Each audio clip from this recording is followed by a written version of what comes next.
apa kabar semuanya? Semoga selalu sehat. Nama saya Rivaldo Filius Valentino, panggilannya Aldo.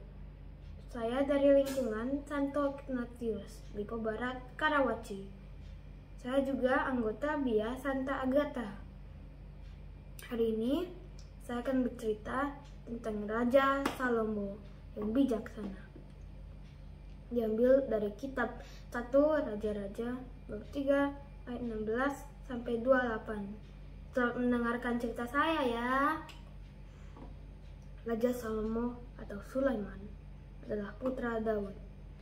Dia adalah raja ketiga kerajaan Israel setelah Saul dan Daud ayahnya. Ibunya adalah Bathsheba.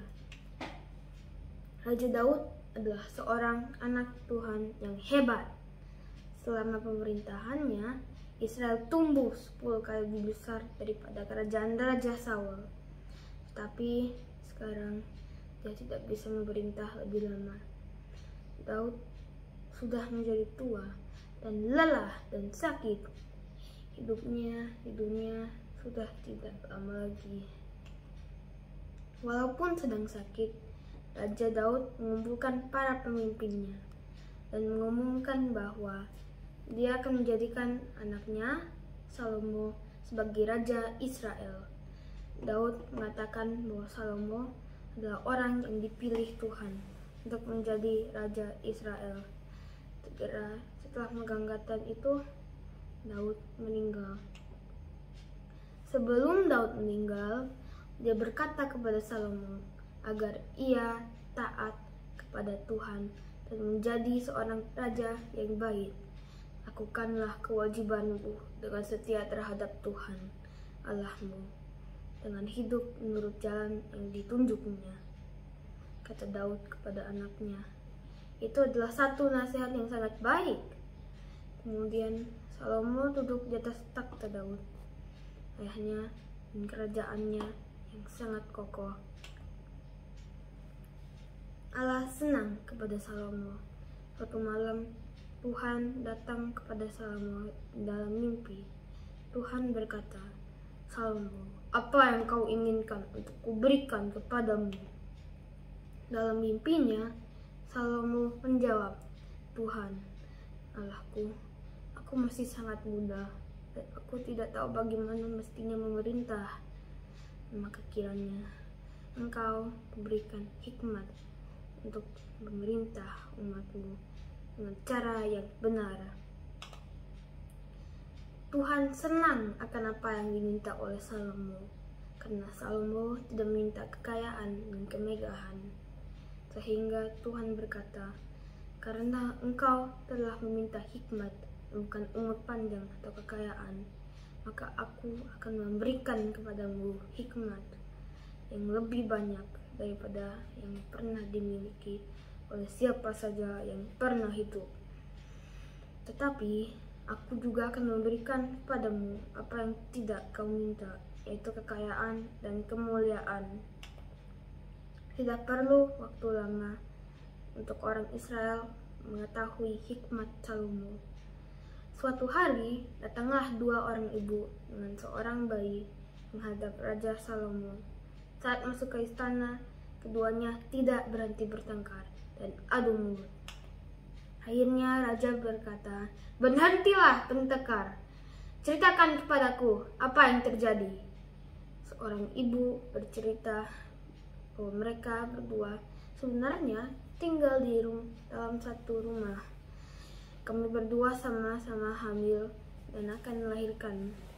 Ibu itu berkata, "Aku melahirkan anak lelaki dan 2 hari kemudian ia juga melahirkan bayi lelaki." Ibu itu terus bercerita, "Pada suatu malam bayinya meninggal, tetapi ketika aku sedang tidur, ia menaruh bayinya yang sudah mati di dekatku dan mengambil bayiku. Ketika aku terbangun dan melihat bayi yang mati itu, aku tahu bahwa itu bukan bayiku." Ibu yang lain terus teriak, "Tidak! Anak yang hidup itu saya punya, dan yang mati itu anaknya." Ibu yang pertama kembali menjawab, "Tidak, anak yang mati itu kau punya, dan yang hidup itu aku punya." Begitulah kedua wanita itu bertengkar. Apa yang akan dilakukan oleh Raja Salomo? Salomo seperti mendengar bisikan Tuhan ke telinganya. Tidak lama kemudian Raja berkata, "Ambilkan aku pedang," katanya kepada prajuritnya. Kemudian datanglah prajuritnya yang membawa sebuah pedang yang sangat panjang dan tajam. Raja berkata kepada prajuritnya, "Penggalah bayi yang hidup itu menjadi dua dan berikan separuh pada masing-masing wanita ini." Sang prajurit langsung mengambil bayi itu dan siap memenggalnya. Tiba-tiba ibu yang pertama berkata sambil memohon kepada raja, "Jangan! Mohon jangan bunuh bayi itu. Berikanlah bayi itu kepadanya." Sambil ibu yang pertama menunjuk ke arah yang ibu yang kedua. Tapi ibu yang kedua berkata, "Jangan berikan kepada siapapun. Penggal saja bayi itu." Akhirnya Raja Salomo berbicara, "Jangan bunuh anak itu. Berikanlah bayi itu kepadanya."